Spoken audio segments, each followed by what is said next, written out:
नमस्कार, आप देख रहे हैं उत्तराखंड का नंबर 1 डिजिटल चैनल पहाड़ टीवी। आपके साथ में हूं बबीता रियाल। रुक करते हैं खबरों का, लेकिन उससे पहले एक नजर आज की हेडलाइंस पर। चुकुम गांव में कोशी नदी का कहर, 50 जिंदगियां जंगल में फंसी, 2 दर्जन घर बहे। महाराष्ट्र के राज्यपाल भगत सिंह कोश्यारी ने किए बाबा केदार के दर्शन, श्रद्धालुओं की उमड़ी भीड़। हरिद्वार में आपने निकाली तिरंगा यात्रा, कर्नल अजय कोठियाल ने कार्यकर्ताओं को किया संबोधित। शराबी ट्रक ड्राइवर ने मारी लड़की और टेम्पो को टक्कर, 2 घायल। कल मुख्यमंत्री पुष्कर सिंह धामी ने जनपद उधम सिंह नगर और नैनीताल में किसानों के साथ आपदा प्रभावित क्षेत्रों का स्थलीय निरीक्षण किया और फसलों को हुए नुकसान का तत्काल आकलन करने के लिए प्रशासन और संबंधित अधिकारियों को निर्देशित किया। उत्तराखंड में बीते दिन आई भारी आपदा ने प्रशासन को भी हिलाकर रख दिया है। प्रकृति उत्तराखंड के ऊपर कहर बरसा रही है। एक और कई बेगुनाह प्रकृति के इस कहर की बलि चढ़ गए हैं, तो वहीं कई लोग बुरी तरह फंसे हुए हैं और मदद का इंतजार कर रहे हैं। मगर लोगों की इसी मजबूरी का फायदा उठाने से दुकानदार, होटल और ढाबा के संचालक नहीं चूक रहे हैं। ताजा मामला केदारनाथ से सामने आया है। केदारनाथ में हुई मूसलाधार बरसात के बाद वहां पर भी आपदा जैसी स्थिति उत्पन्न हो गई है और भारी मात्रा में तीर्थयात्री और पर्यटक केदारनाथ में फंस गए हैं, जिसके बाद वहां मौजूद होटल और रेस्टोरेंट के संचालक आपदा में फंसे लोगों को लूटने का कोई भी मौका नहीं छोड़ रहे हैं। जानकारी के मुताबिक वहां फंसे यात्रियों से 50 रुपए की खाने की थाली के बदले उनसे 500 रुपए की राशि वसूल की जा रही है। इस पूरे मामले पर संज्ञान लेते हुए पर्यटन मंत्री सतपाल महाराज ने ऐसे दुकानदारों के ऊपर सख्त कार्रवाई के निर्देश दिए हैं। उन्होंने केदारनाथ में फंसे यात्रियों से वहां स्थित होटलों और रेस्टोरेंट वालों द्वारा खाने के लिए अधिक धनराशि वसूलने पर जिलाधिकारी रुद्रप्रयाग को उनके खिलाफ कार्रवाई के सख्त निर्देश दे दिए हैं। युवा कांग्रेस देहरादून द्वारा देश और प्रदेश में बढ़ते हुए पेट्रोल डीजल के दामों के विरोध में कल एक पेट्रोल डीजल लोन मेले का आयोजन किया गया। इस अवसर पर वक्ताओं द्वारा कहा गया कि इस प्रकार से देश और प्रदेश में पेट्रोल डीजल के दाम लगातार बढ़ रहे हैं और आज ये हालात है कि देश में पेट्रोल और डीजल के दाम 100 को पार कर चुके हैं। जहां आज अंतर्राष्ट्रीय बाजार में क्रूड ऑयल की कीमतें कम है, उसके बावजूद भी तेल के दाम आसमान छू रहे हैं। वहीं यूपीए सरकार में क्रूड ऑयल के अधिक दाम होने के बावजूद भी सरकार द्वारा कम दामों में आम जनता और गरीब लोगों को सस्ते दामों पर रोल डीजल मुहैया करवाया जा रहा था। भाजपा सरकार द्वारा लोकतंत्र के द्वारा चुनी गई सरकारों को गिराने के लिए जो पैसा चाहिए वह गरीब लोगों की जेब में डाका डालकर सरकार वसूल रही है, जो सरकार की विफलताओं और नाकामियों को दर्शाता है। अगर जल्द से जल्द सरकार द्वारा पेट्रोल और डीजल के दाम कम नहीं किए गए तो युवा कांग्रेस आने वाले समय में पूरे प्रदेश में उग्र आंदोलन करेंगे। बारिश की वजह से पिछले 3 दिनों से चुकुम गांव के जंगल में फंसे अपने परिजनों को कोशी नदी के दूसरे छोर से उनके परिजन टकटकी लगाकर देख रहे हैं। बता दें कि उत्तराखंड में लगातार बारिश की वजह से कई जगह से तबाही की खबरें सामने आई है। वहीं रामनगर से 25 किलोमीटर दूर मोहान क्षेत्र के पार चुकुम गांव के ग्रामीण फंसे हुए हैं। बता दें कि इन ग्रामीणों के लगभग 2 दर्जन से ज्यादा घर कोशी नदी के गांव की तरफ रुख होने से बह गए हैं। वहीं सभी ग्रामीणों ने चुकुम गांव के पास ही जंगल में पनाह ले ली है। देखिए तो हैं सर, वहाँ पे मम्मी और भैया और बहू और 2 बच्चे फंसे हुए हैं और हम परेशान हैं, उनसे संपर्क नहीं हो पा रहा है और राशन पानी की कोई सुविधाएं नहीं है। वहाँ पे जंगल में तंबू लगा के हाथी शेर से का भी खतरा बना हुआ है। फ़ोन से संपर्क करने की कोशिश करी मगर वहाँ पे नेटवर्क नहीं आ पा रहा है। 50-60 लोग फंसरी बाबू और हमारे अदनिया यशा था ये दरबा कोठ है, दरबा के धरा को हमारा बगनिया से अब जब पार फंसरी 50-60 लोग 25 घर बहरे हुई और 9 सब जगह पड़े। अब हम क्या करूँ, हम ये 2 दिन के हमको नना देगा फिर नहीं आ रहे अगने फलने हमारे एदला वादन बनवा बगनी से हमार ये तो बगनी से जंगलम से नान ना हमको फोन नहीं करन कथा अब हुई ना 4 दिन से बात कर दिए हैं सहा दे फोन नहीं कर जान ये लेट पड़ा मुनिया ये अपन सारे रात भर मोड़ते थे। ये चुकम गांव के काफ़ी सारे लोग गांव में ही फंसे हुए हैं, जिनका आने जाने का कोई साधन नहीं है। प्रशासन द्वारा इनको राहत सामग्री पहुंचाई जा रही है। जो भी राहत सामग्री प्रशासन द्वारा उपलब्ध कराई जा रही है हमारे द्वारा राफ्ट से उनके पास पहुंचाई जा रही है। किसी भी प्रकार के कोई भी जो भी सामग्री उनको चाहिए होगा प्रशासन उपलब्ध कराएगा। चुगम गांव के अलावा गड़जिया मंदिर के पास एक गांव है जिसमें 4-5 लोग फंसे हुए हैं। उनको भी हमारे द्वारा राफ्ट से सहायता पहुंचाई गई है। उनको बताया गया है कि अगर वो वहाँ से बाहर निकलना चाहेंगे उसके लिए प्रशासन सुविधा उपलब्ध कराई जा रही है। इसके अलावा सुंदरखाल के कुछ लोग जिनकी झुग्गी झोपड़ियाँ बह गई हैं उनको रेस्क्यू सेंटर में रखा गया है और प्रशासन द्वारा सभी सामग्री राहत सामग्री उपलब्ध कराई जा रही है। उनका भी सही से देख रेख किया जा रहा है। देवस्थानम श्राइन बोर्ड को लेकर जारी विरोध के चलते प्रदेश सरकार द्वारा लिए जा रहे निर्णय को लेकर नेता प्रतिपक्ष प्रीतम सिंह ने सरकार पर हमला बोला है। विकासनगर पहुंचे नेता प्रतिपक्ष प्रीतम सिंह ने मीडिया से बात करते हुए कहा कि बहुमत में मध्यमस्त सरकार ने अपनी हठधर्मिता से निर्णय लिए। कहा कि देवस्थानम श्राइन बोर्ड को पहले ही भंग कर दिया जाना चाहिए था, लेकिन अब बढ़ते विरोध और चुनावी नुकसान को देखते हुए भाजपा सरकार पलट रही है। साथ ही उन्होंने कहा कि भाजपा रोल बैक की सरकार है जिसकी करनी कटनी में अंतर है। वहीं उन्होंने भाजपा पर देवस्थानम श्राइन बोर्ड प्राधिकरण, गैरसैंण कमिश्नरी और भू कानून को लेकर हमला बोला। सरकार है, सरकार में हरक सिंह जो ऊर्जा मंत्री है और मेरे विधानसभा क्षेत्र में जो है लोहारी क्षेत्र गांव जब पूरा डूब क्षेत्र में है, उसके परिप्रेक्ष्य में मैं अगर सरकार से बात नहीं करूंगा तो किससे बात करूंगा। और जब कोई अगर ऐसी कोई बात हो कि आने जाने की, तो क्या प्रेस को कह करके ढोल बजा करके जाया जाता है? वार्ता क्या ढोल बजा के की जाती है? आर्या जी कांग्रेस में आए तो किसी को कानों कान खबर नहीं लगी, बताइए आप। तो ये मेरा कोई कार्यकर्ता मायूसी नहीं है, ये मायूसी तो आपके बीच में है। आप लोग जो है उसको किस तरीके से प्रचारित और प्रसारित करना चाहते हो आप करिए। मैं क्यों डूबते जहाज में जाऊंगा? आप मुझे बताएं, मैं क्यों डूबते जहाज में जाऊंगा? हमारी सरकार 2022 में बनने जा रही है। मुझे 10 साल जो है मंत्री के रूप में जिस राजनीतिक दल ने कार्य करने का अवसर दिया हो, जिस सोनिया गांधी, राहुल गांधी जी ने मुझे प्रदेश अध्यक्ष के रूप में कार्य करने का अवसर दिया हो, आज नेता प्रतिपक्ष के रूप में मैं कार्य कर रहा हूँ, तो मैं काय को बीजेपी में जाऊँगा? तो क्या सर कुछ लोग आने वाले हैं कांग्रेस में? भाई देखो, मेरे संपर्क में कोई नहीं है, मैं कोई दावा नहीं कर रहा, मेरे संपर्क में कोई नहीं है। जिस दिन कोई आना चाहेगा वो सोनिया जी, राहुल जी में विश्वास व्यक्त करते हुए आएंगे। बाकी देखिए आगे आगे होता है क्या। हरिद्वार में कल आम आदमी पार्टी के कार्यकर्ताओं ने तिरंगा यात्रा निकाली। यात्रा में पहुंचे आप नेता कर्नल अजय कोठियाल ने वाल्मीकि चौक पर भगवान वाल्मीकि की मूर्ति पर माल्यार्पण किया। इसी दौरान कर्नल अजय कोठियाल ने वहां मौजूद कार्यकर्ताओं को संबोधित भी किया। कर्नल अजय कोठियाल ने कहा कि आज पार्टी का बड़ा कार्यक्रम है, लेकिन कार्यक्रम को फिलहाल स्थगित कर दिया गया है। वह खुद आपदा प्रभावित क्षेत्रों का दौरा करेंगे। वहीं भारतीय जनता पार्टी ने आपदा के हालातों में आम आदमी पार्टी के कार्यक्रम को दुर्भाग्यपूर्ण बताया है।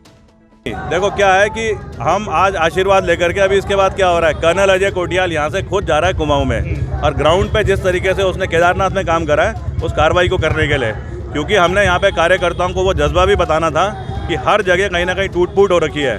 तो हम ये यात्रा तो स्थगित कर रहे हैं, लेकिन इस यात्रा को हम लोगों को बचाने के लिए आगे भी बढ़ाना चाहते हैं। ये स्थगित नहीं हो सकती। इस यात्रा के जरिए अभी सारे के सारे कार्यकर्ता जोश के साथ में कहीं ना कहीं किसी न किसी की मदद के लिए मूव करेंगे। हरिद्वार के कुछ जो पूर्व विधायक हैं, जो प्रत्याशी रहे हैं, कुछ आपके संपर्क में हैं जो शामिल होना चाहते हैं पार्टी में, यहाँ से हाथ आजमाना चाहते हैं? देखो हमारे यहाँ तो संपर्क में क्या है, मतलब अभी तो हम बताएं, एक बहुत अच्छे जो यहाँ पे हरिद्वार देहात के हैं वो तो मेरे दाहिने तरफ ही खड़े हैं, नरेश भाई, इसमें कोई दोहरा ही नहीं है। तो संपर्क की बात नहीं है, ये तो पार्टी के मेन बंदे हैं। ऐसे ही हरिद्वार और जगहों से भी लोग हमको अप्रोच कर रहे हैं। हमारे 3 क्लॉज हैं। आदमी में करप्शन नहीं होना चाहिए, धर्म की राजनीति ना करे, और उत्तराखंड की अच्छाई के लिए एकदम से कूदने को तैयार हो। जैसे आज सारे कार्यकर्ता अपने फंक्शन को छोड़ करके और आपदा से लड़ने के लिए कूदने को तैयार है।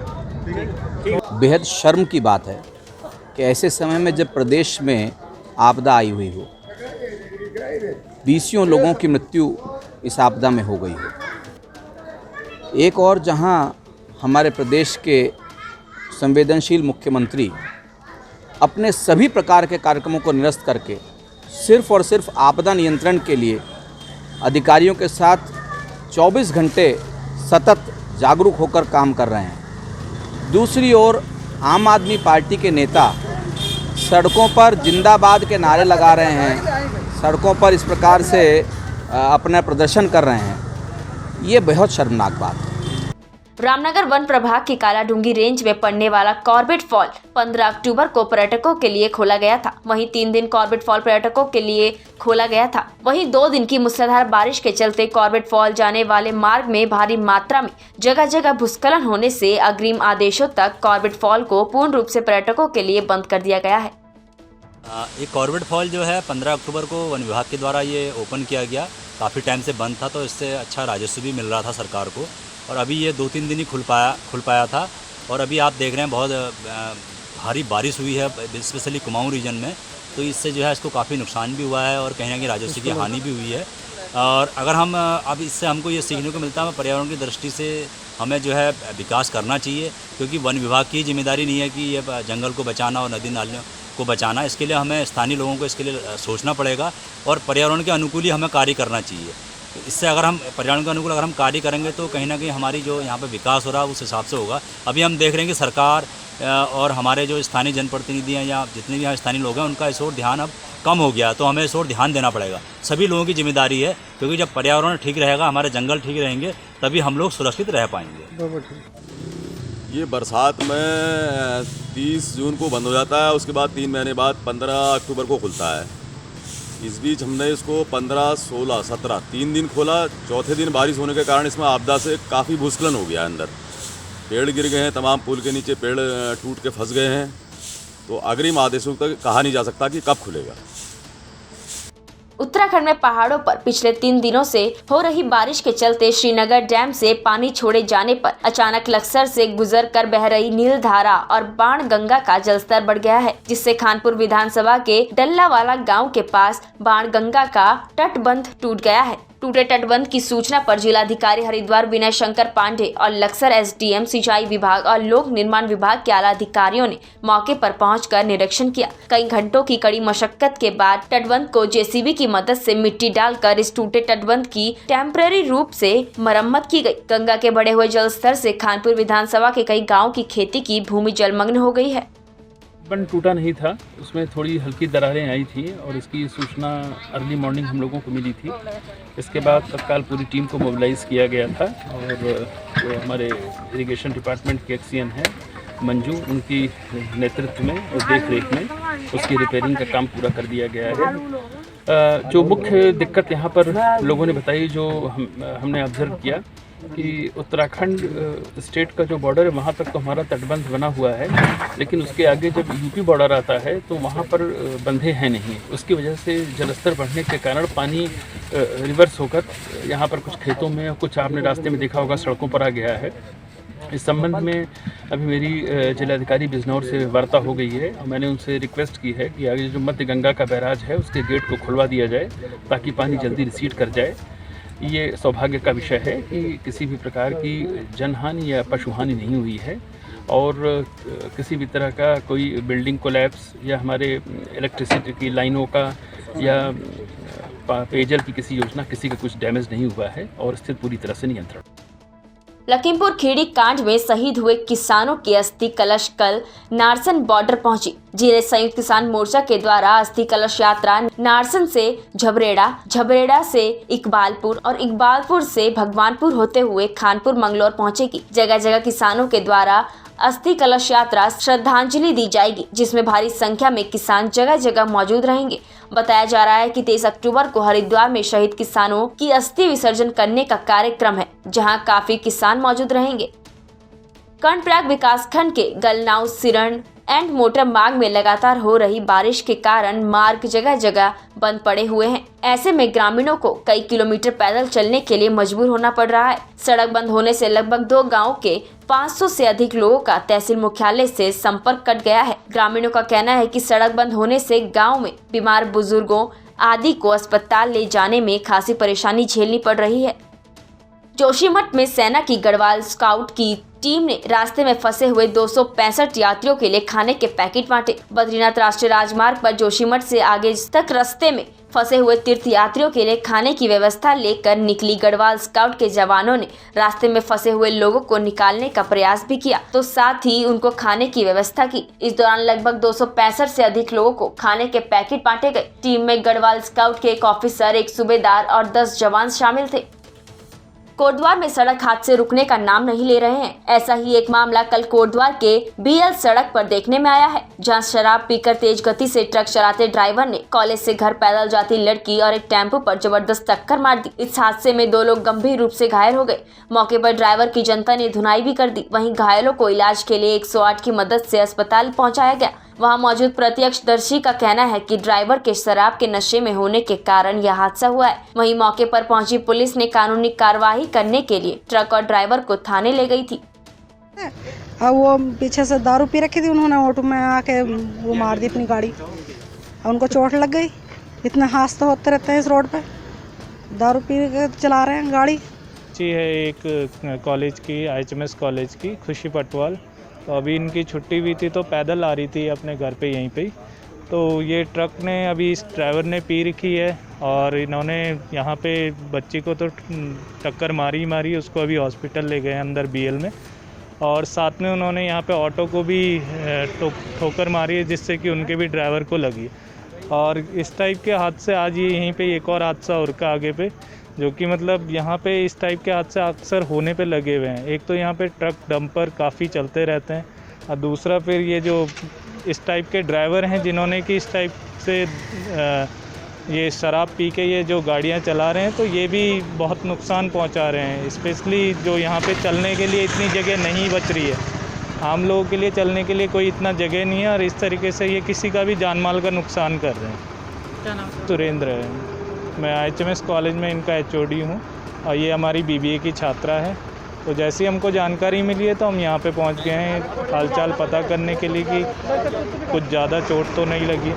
पहाड़ों में रविवार से ही हो रही बारिश जरूर थम गई है, लेकिन जगह जगह भूस्खलन की घटनाएं बुधवार को भी जारी थी। बुधवार दोपहर को कर्णप्रयाग नोटी मोटर मार्ग पुणियाली लाटू देवता मंदिर के पास सड़क किनारे चट्टान टूटने से दोपहर बाद मार्ग बाधित हो गया था, जिससे कि नोटी कर्णप्रयाग मोटर मार्ग पर आवाजाही पूरी तरह से ठप हो गई।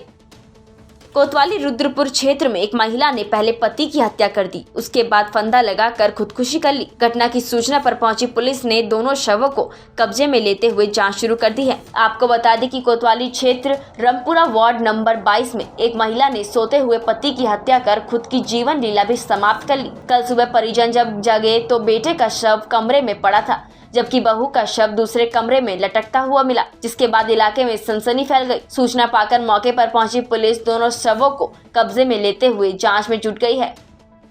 पुष्पक ज्योति पुलिस महानिरीक्षक SDRF अतिवृष्टि से प्रभावित रुद्रपुर के जगजीतपुरा, खेड़ा और रामपुरा क्षेत्र में मौजूद हैं और राहत और बचाव कार्यों की स्वयं मॉनिटरिंग कर रहे हैं। अतिवृष्टि से सबसे ज्यादा प्रभावित जगजीतपुरा में प्रभावित लोगों के लिए SDRF द्वारा निःशुल्क लंगर भी चलाया जा रहा है। नगर पंचायत थराली के अंतर्गत कर्णप्रयाग ग्वालदम राष्ट्रीय राजमार्ग पर सिमलसेंड गांव के पास विगत 2 दिनों से हो रहे भूस्खलन के कारण ग्रामीणों को भारी खतरा उत्पन्न हो गया है। इस भूस्खलन के लिए नागरिकों ने BRO को जिम्मेदार ठहराते हुए सुरक्षात्मक उपाय किए जाने की मांग की है। उत्तराखंड क्रांति दल के नेता दिगंबर सिंह ने सरकार से उपनल कर्मियों का मानदेय बढ़ाने की अपील की है। UKD नेता दिगंबर सिंह का कहना है कि उत्तराखंड में हाई अलर्ट के बावजूद भी उत्तराखंड के समस्त विद्युत विभाग के उपनल कर्मी ईमानदारी और निष्ठा से जान जोखिम में डालकर राज्य को बिजली पूर्ति कराने के साथ अपने कार्यरत पर डटे हुए हैं, लेकिन इन सब के बाद भी उपनल कर्मियों का मानदेय 12,000 ही है। UKD समस्त उपनल कर्मियों की 30,000 मानदेय की मांग के साथ खड़े हैं और रहेंगे। साथ ही उन्होंने चेतावनी दी कि अगर सरकार जल्द ही उपनल कर्मियों का मानदेय नहीं बढ़ाती तो वह आमरण अनशन करेंगे। नमस्कार साथियों, जय बद्री विशाल, जय भारत, जय उत्तराखंड। और मैं दिगंबर सिंह दीपक, जिला संगठन मंत्री UKD उत्तराखंड क्रांति दल का अभी चमोली समाज सेवक। और आपको अवगत कराना है और उत्तराखंड सरकार को अवगत कराना है कि मौसम विभाग के द्वारा और हमारे माननीय यशस्वी मुख्यमंत्री माननीय पुष्कर सिंह धामी के द्वारा और मौसम विभाग के द्वारा समस्त उत्तराखंड को हाई अलर्ट पर रखा गया है, जो कंटिन्यूस 3 दिनों से लगभग बारिश चल रही है।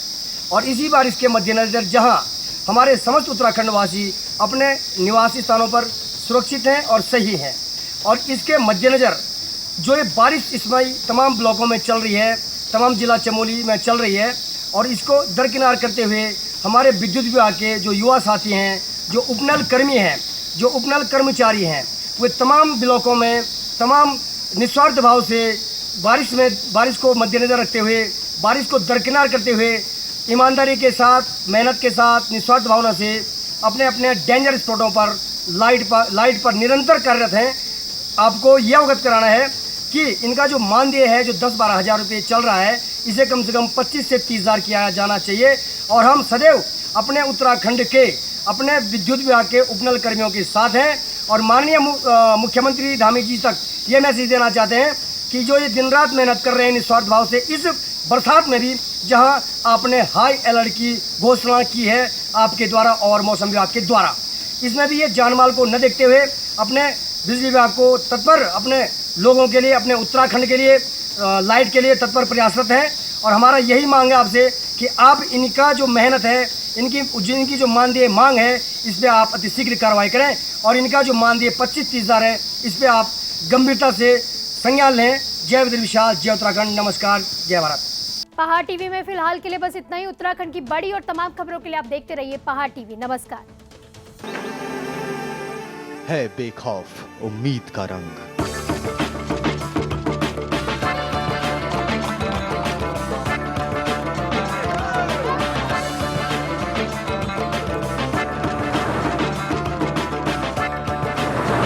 है आस्था भी।